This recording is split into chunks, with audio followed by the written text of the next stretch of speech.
Michael Yoder. I hear more and more about QAnon and cults, and it just baffles me. The latest was a telltale video about the QAnoner who died after contracting COVID.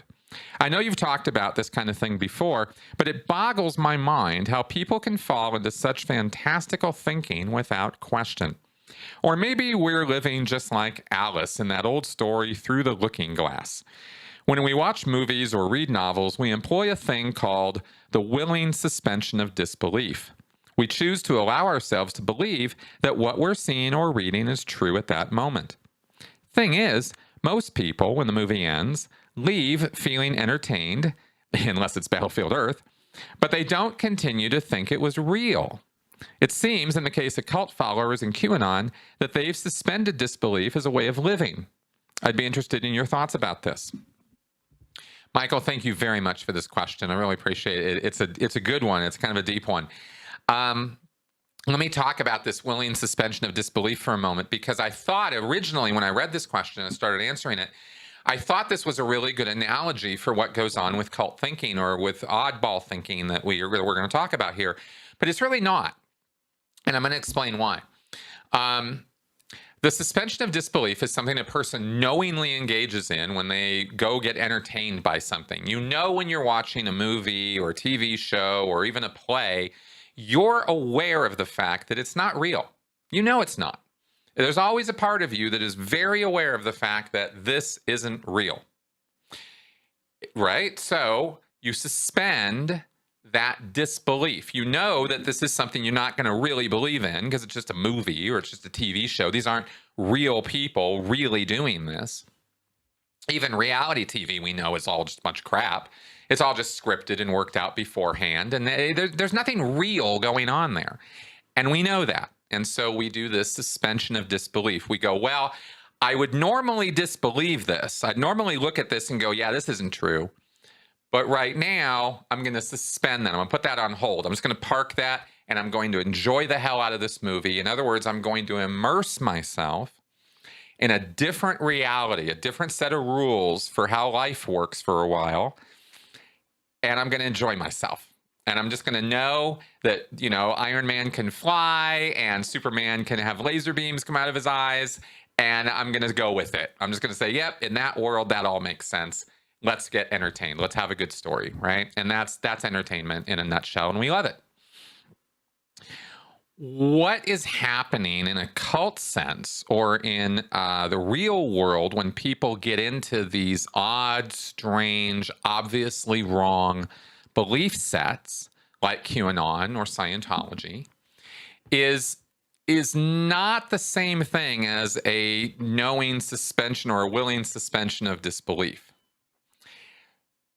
This is more under the umbrella of people don't think rationally, and they don't have to in order to get along in life.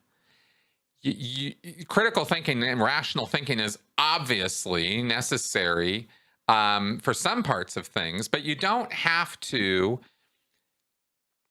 think that every reason why things happen to you, you don't have to have a true reason for it in order to get along in life.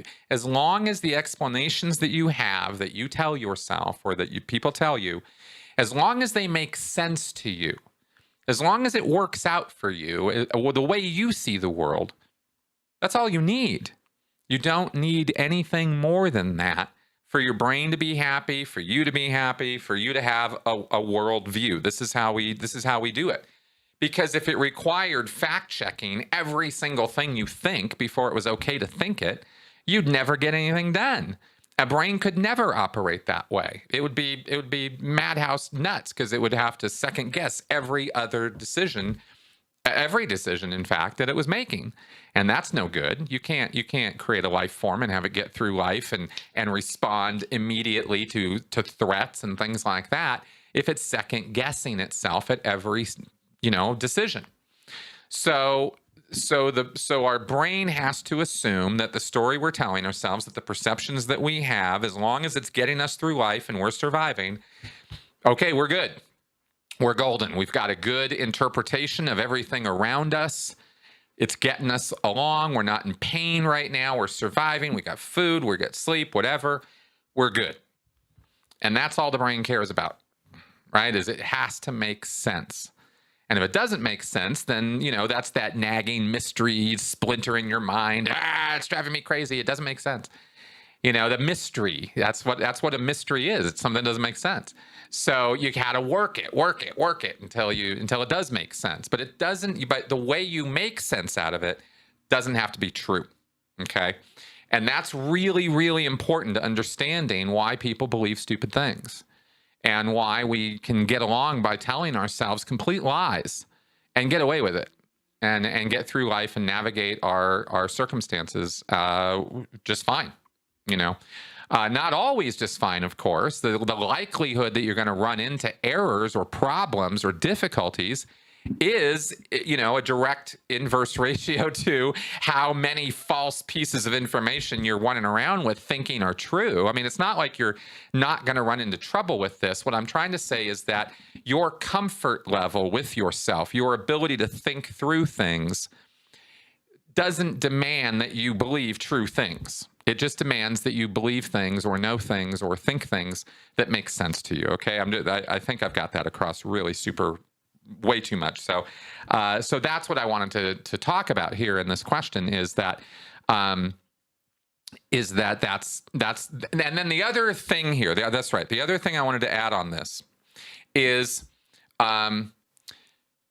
there are things that we need to be true for ourselves. Each one of us, every single person, has values, people, circumstances, beliefs, things that are really important to you.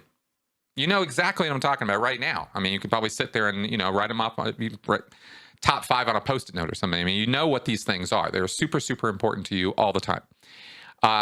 Those beliefs, those ideas, those things must be true for your life to have meaning and importance for you.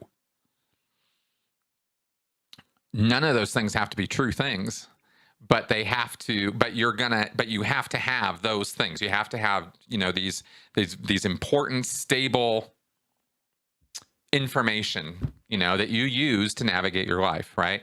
And if those things are faith-based things, like let's talk about, I don't know. I don't necessarily want to just rag on religious believers all the time, but it could be anything, really. I mean, Scientology. Okay, let's say Scientology, right? So I needed Scientology to be true. It had to be true. It wasn't an option that L. Ron Hubbard was speaking the truth. It was an absolute dead certainty. So that's how my life made sense to me, is everything aligned to what L. Ron Hubbard was talking about and the information he gave. That was how I interpreted the world. And without going into more nonsense and ridiculous levels of detail, I'll just cut it off there and say that's my answer there. I just think about it. Let me know what you think.